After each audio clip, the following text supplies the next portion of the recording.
A história começa com duas figuras se encarando. Nosso prota está em uma fila para comer quando as pessoas ao redor começam a zombar do nosso prota falando que como ele era gordo ele devia comer muito. Nosso prota fala para o atendente embrulhar para a viagem seu lanche. Depois disso ele segue seu caminho. Nosso prota não acostumou com esse mundo, ele fala que ele não devia se incomodar por causa das ofensas que fizeram dele. Em outro lugar da universidade é mostrado uma nova personagem Anshini, e uma moça com uma grave doença que vai morrer daqui a 1 ano. Na qual se ela quiser sobreviver terá que se fundir com a demônio que foi derrotada pelo nosso prota no outro mundo. Por elas terem os mesmos nomes, estavam destinadas uma a outra, a demônio fala que irá realizar todas as vontades no futuro. Anshini aceita sua oferta, na qual a demônio fala que ela fez a escolha certa. De agora em diante os 18 anos de vida de Anshini serão parte da demônio.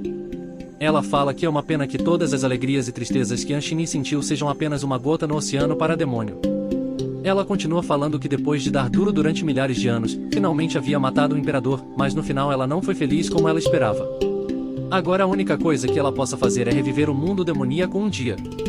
A demonio estava desconfiada de que o imperador tinha algum truque escondido, pois ela acha que ele não teria morrido facilmente. Ela estava suspeitando que ele possa ter vindo para ele mundo junto com ela, e fala que ela tem que ser cuidadosa. A demônio fala que esse mundo era muito interessante. Ela nunca conseguiu a aprovação do pai dela no mundo dos demônios, por mais que ela tentasse, só por causa que ela era mulher. Lá vem a militante chata. Ela falava que os homens odiosos desprezavam ela e ele só queria possuir ela. Até o dia em que ela pôs uma máscara dos espíritos malignos e os matou para que a temessem. Ela fala que nesse mundo são os homens quem estão em desvantagem, e a cultivação não era ruim, apesar do poder espiritual ser um tanto escasso. Ela fala que além disso, ela era bonita demais, e os meninos a perseguiam.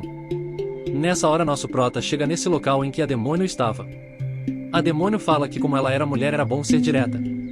A garota parece vira na direção do nosso prota, na qual os dois se encaram. Ela fala para nosso prota para de seguir ela, e continua que não haverá nada entre eles.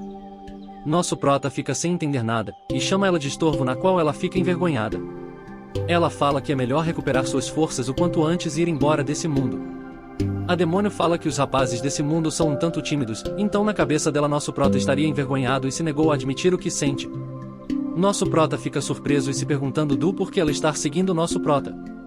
A demônio fala que o nosso prota estava indo pro terraço, ela fala para deixar ele fala que irá encontrar outro lugar para ficar sozinha. Mas ela para e pensa, os alunos normais nunca vão pro telhado, ela fala que as pessoas desse mundo são fracas tanto física quanto espiritualmente, e muita gente não aguenta quando sofre uma grande desilusão. Ela pensa que o nosso prota irá pular do telhado. Ela entra em conflito consigo mesma pois a demônio não queria se envolver mas a Anshini queria que ela salvasse ele. A demônio diz que irá realizar a vontade de Anshini e corre para o telhado. Ela encontra nosso prota na beira do telhado, e tenta lançar um ataque e imobilizar, mas ela lembra que não tem poder espiritual. Nosso prota que só estava pensando que lá era muito frio e que era melhor ele descer e ir almoçar. Quando ele nota a presença da Anshini, na qual ela agarra ele e puxa para trás. Nosso prota grita com ela perguntando o que ela estava fazendo. Na qual ela responde para ele descer dali. A garota percebe a burrada que ela fez de ter puxado nosso prota. Os dois caem no chão, na qual nosso prota cai por cima dela e quebra uma costela dela. Nosso prota pergunta por que ela fez isso. Na qual ela responde por que ele ter ido para um lugar isolado e alto. Ela em seus pensamentos fala que quebrou uma costela e chama nosso prota de gordo maldito. Nosso deduz que ela pensou que ele ia pular do prédio. Na qual ele explica que como nesse mundo os homens são mais frágeis e as mulheres são fortes. Ele estende sua mão para ajudar a Anshini a se levantar. E fala para ela controlar sua imaginação, ele explica que veio apenas para tomar um ar, e que não pretendia pular. E fala que não estava interessado nela, na qual ela fica com raiva e envergonhada. Ela dá um tapa na mão dele e fala para ele nunca mais aparecer na frente dela. Ele fala que tá bom e vai embora. Depois ele vai para sua sala de aula e encontra sua amiga de infância. Ela pergunta aonde ele estava e fala que ZH, Aoyuta e as outras estavam procurando ele, dizendo para ele não ir embora depois da aula.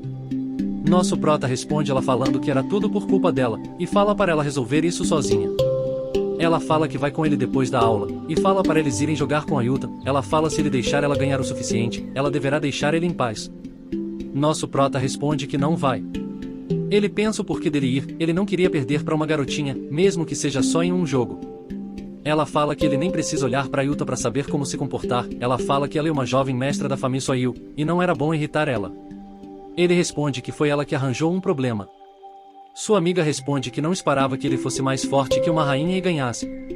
Ela fala que ele pode impor qualquer condição, até ter um encontro com ela que ela aceitava. Ele responde que não.